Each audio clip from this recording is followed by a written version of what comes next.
नमस्कार, आप देख रहे हैं जनहित संदेश। मैं भी कुमार आप सभी का स्वागत करता हूं। साथियों, अभी मौजूद हूं जहानाबाद पास्टर साहब के चर्च में। हमारे साथ में बातचीत करने के लिए पास्टर साहब हैं। इनसे सीधा सवाल करेंगे कि जिस प्रकार से अभी आए दिन जो ईसाई धर्म के लोग हैं, चाहे छत्तीसगढ़ हो, मध्य प्रदेश हो या राजस्थान हो या और भी कई दूसरे ऐसे प्रदेश हैं जहाँ पे ईसाइयों के प्रति जो है संघी मानसिकता के लोग कड़ी प्रहार कर रहे हैं। कई एक पास्टर साहब लोगों को गिरफ्तारी तक भी करवा दिया है उन्होंने। यहाँ तक कि पास्टर साहब का जो चर्च चल रहा था, ईसाई मिशनरी का जो चर्च चल रहा था, उसमें तोड़ फोड़ भी करा है उन्होंने और कई ऐसे मसीही लोगों के साथ में मारपीट किया है। चलिए सीधा हम इन्हीं से बातचीत करते हैं और ये जानने का प्रयास करते हैं कि उस मुद्दे पे इनका क्या कुछ कहना है। तो सबसे पहले स्वागत करते हैं सर। बहुत बहुत धन्यवाद। क्या कहिएगा, जिस प्रकार से पूरे भारत में जितने भी प्रदेशों में देखा जाए ऑलमोस्ट ईसाई धर्म के प्रति इतना संघी मानसिकता के लोग कड़ी प्रहार कर रहे हैं, वैसे लोगों को क्या कहिएगा? देखिए, इस चीज़ को समझना पड़ेगा कि आज जो परमेश्वर को मानने वाले लोग हैं, जो यीशु मसीह के मानने वाले लोग हैं, परमेश्वर का काम, यीशु मसीह का जलाल हर जगह ऐसे प्रकट हो रहा है, ऐसा काम हो रहा है कि लोग खींचे चले आ रहे हैं। आप एक बात जान लीजिएगा, यीशु मसीह के मानने वाले लोगों को कोई बुलाता नहीं है, कोई नहीं बुलाता है, लेकिन परमेश्वर ऐसा ऐसा काम ही करते हैं। उनके पास में ऐसे सामर्थ्य है कि उस सामर्थ्य को लेकर के लोग पहुंच जाते हैं।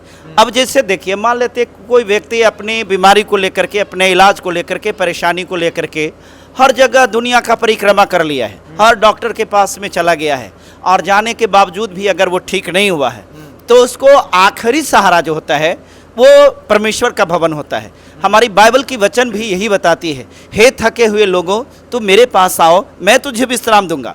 जहाँ पर आपके पास में जाकर के उसको छुआछूत, भेदभाव के नाम पर, अमीरी गरीबी के नाम पर आप उसके साथ में भेदभाव करते हैं, आप उसको प्रेम नहीं करते हैं, वहीं पर परमेश्वर ने, यीशु मसीह ने इनको गले लगाया। इनको चेले तक को आप जानेंगे, अगर बाइबल पढ़ेंगे तो यीशु मसीह ने अपने चेलों को पैर धोया। अब बताइए, तो चेला को गुरु पैर धोए, इसको क्या कहिएगा? ये इस बात का संकेत था। उन्होंने बताया कि देखो, इस दुनिया में कोई बड़ा छोटा नहीं है, हम अपने दिल को शुद्ध पवित्र करते, हमारे मन में अगर प्रेम है, भाईचारा है, तो इससे बड़ा कुछ नहीं है। उन्होंने बताया मानव का सर्वश्रेष्ठ धर्म सेवा है। उन्होंने सेवा करने का भाव दिया। आज जिन लोगों की आप बात करते हैं, इनके पास में, इनकी पेट में मरोड़ इस बात की है कि इनको सत्ता फिसलने का डर लग रहा है। क्योंकि देखिए, सवाल यहाँ इनको धार्मिकता से मतलब नहीं है। ए धर्म जाए भाड़ में, इसको धर्म से मतलब क्या है भाई? धर्म का परिभाषा जो नहीं जान रहा है वो आज जा करके चर्च पर हमला कर रहा है। जिसको अभी बढ़िया से ABCD की जानकारी नहीं है, धर्म के मामले में मालूम नहीं है, वो जा करके चर्च पर चढ़ करके उसको तोड़ने का काम कर रहा है। तो वो सवाल है क्या ना कि ये जो अपने नैरेटिव को सेट कर रहे हैं, जो अपने गोल को, अपने उद्देश्य को सेट करना चाह रहा है कि हम भारत में 45 वर्षों तक शासन करें, है ना, 2045 तक शासन करें, तो उनके पास में सिर्फ एक ही फंडा है। वो फंडा क्या है? जबरन किसी को हिंदू बनाते चलो।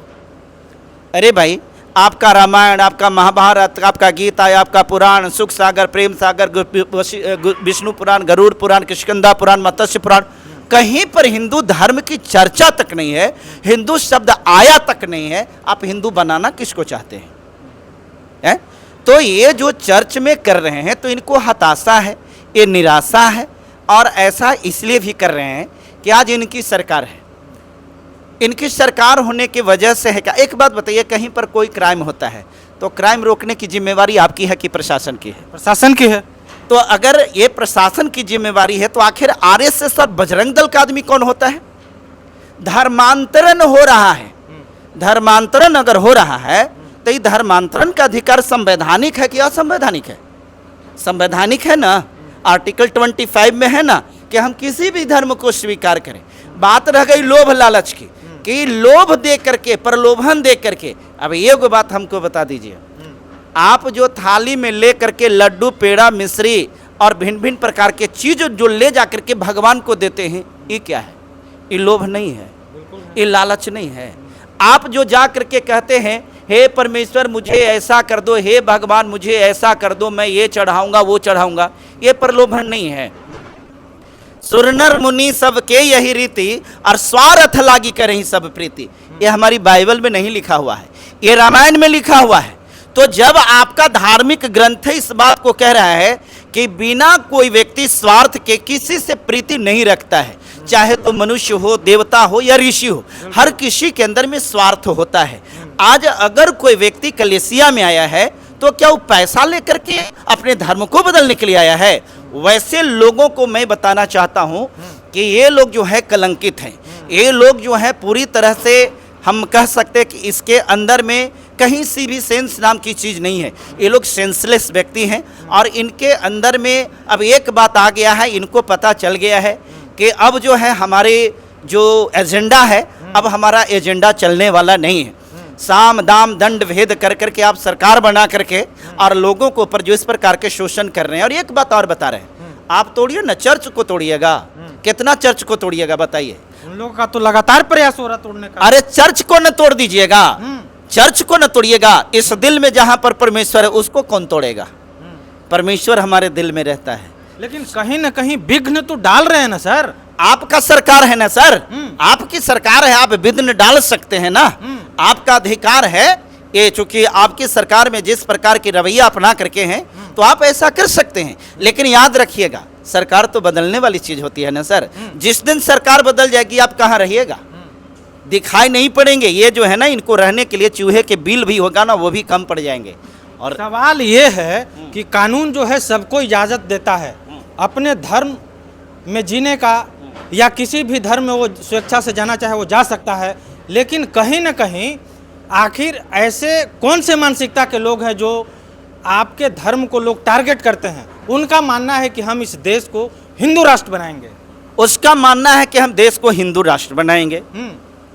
हिंदू के मतलब चोर, हिंदू के मतलब उचक्का, हिंदू के मतलब छिनतई करने वाला, हिंदू के मतलब गुंडा लखेड़ा।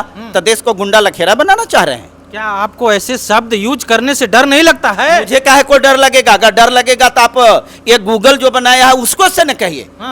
हमको क्यों डर लगेगा? हम तो गूगल से सीखे। मान लीजिए कि संघी मानसिकता के लोग 2-4 आप पे FIR दर्ज करवा दिया, तब FIR हो जाएगा तो चित्तरंजन थोड़ी डरने वाला FIR से है। क्या फर्क पड़ता है?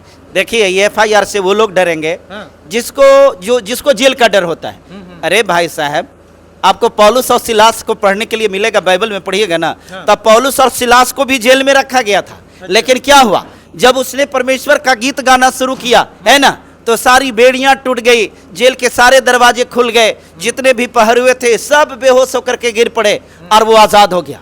आजाद होने के बाद जब इन लोगों की नौकरी खतरे में, तो आकर के खुद वहां पर हाजिर हुआ, कहा कि भाई मैं नहीं जानता क्यों ऐसे क्यों हुआ, लेकिन उन सबको समझ में आ गया इसके साथ में जरूर कोई परमेश्वर की शक्ति है, उसकी शक्ति के सिवा ऐसा नहीं हो सकता है। अरे मेरे साथ परमेश्वर है, आप जेल में डाल ही करके क्या करिएगा? क्या फर्क पड़ जाता है? आप कितना को जेल में डालिएगा?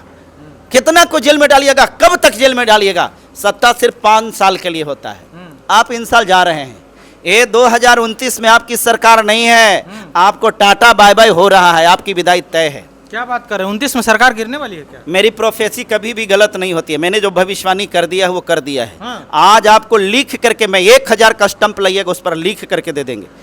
इस बार उनकी सरकार जा रही है।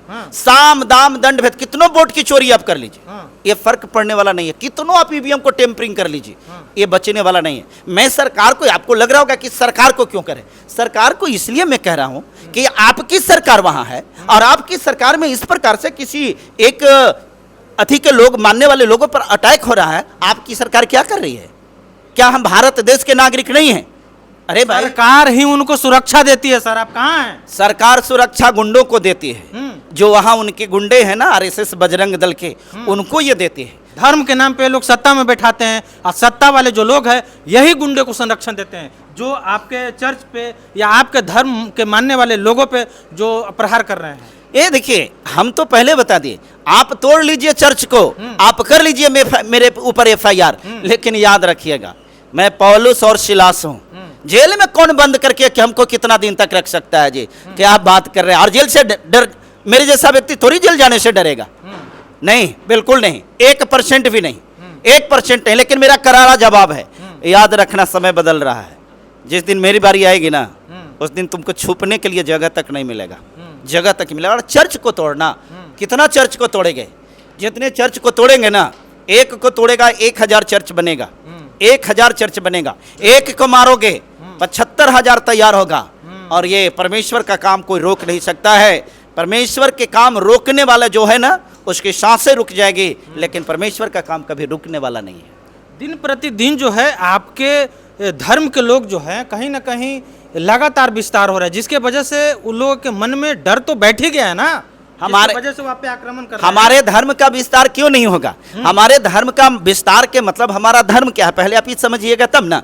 हमारा धर्म है इंसानियत, हमारा धर्म है मानवता। हम मानवता की रक्षा के लिए हैं। हमारा परमेश्वर ने क्या संदेश दिया? उसको क्रूस पर चढ़ाया गया, फिर भी उसने कहा हे पिता इसको क्षमा करना। ये नहीं जानता कि क्या कर रहा है। उन्होंने प्रेम करने के लिए सिखाया, उन्होंने दया करने के लिए सिखाया, उन्होंने क्षमा करने के लिए सिखाया। उन्होंने हमें ये बतलाया कि तुम किसी से बदला ना लो, प्रतिकार करना, प्रतिकार करने के बारे में बताया, लेकिन प्रतिशोध लेने के लिए नहीं बताया। तो जो मानवता पर आधारित धर्म है, जो इंसानियत पर आधारित धर्म है, जिसमें एक लोग दूसरे को मदद करते हैं, वो किसी को रोकने से नहीं रुकेगा। और टूट जाएंगे वैसे लोग जो तोड़ने चले हैं। परमेश्वर का कार्य कभी न रुका है और न रोक सकते हैं। आप अपनी बल और ताकत को लगा लीजिए, कोई फर्क पड़ने वाला नहीं है। लाखों लाख नहीं, करोड़ों करोड़ जो है ना, यीशु मसीह को अपना जीवन दे दिया है। वो जीवन दे दिया है, उसका जीवन परमेश्वर के नाम है। और आपको चर्च तोड़ देने से मसीहियत रुक जाएगी। ये गलत भावना में मत रहिए। और आपका एजेंडा जो है ये चलने वाला अब नहीं है। आप जहानाबाद से हैं सर, जहानाबाद में भी संघी मानसिकता के लोग भरे पड़े हैं। कहीं ना कहीं वो भी ये वीडियो देखते हैं। हो सकता है कि कभी भविष्य में जो है ऐसा कुछ गलत न करे, उनको क्या संदेश देंगे? सीधी सी बात एक चीज तो बता देते हैं, मैं कोई कमजोर नहीं हूँ। मैं कोई कमजोर नहीं हूँ कि मुझे कोई कबाड़ दे। मुझे कबाड़ने वाले को एक संदेश मैं देना चाहता हूँ कि मुझे कबाड़ने से पहले ये समझ लेना कि मेरे ऊपर एक हाथ अगर चलेगा ना, तो करोड़ों करोड़ हाथ जो होगा ना गिरना शुरू हो जाएगा। मैं उतना कमजोर में से नहीं हूँ, ठीक है? क्या आप समझ गए? हम उस पास्टर में से हैं। हम परमेश्वर के एक एक वचन को हम अपने जीवन में लगा करके रखते हैं। और एक बात और खुलेआम बताते हैं, हमारा बाइबल बताता है तुम उस मनुष्य से क्यों डरते हो जो खुद मरने वाला है और घास की नाई मुरझा जाने वाला है। हम उससे थोड़ी न डरते हैं। मेरा डर सिर्फ यहोवा से है। जब रक्षा करने वाला परमेश्वर है, तो आप जैसे जैसे और संगी मानसिकता वाला, इसकी क्या औकात है, इसकी क्या विशात है?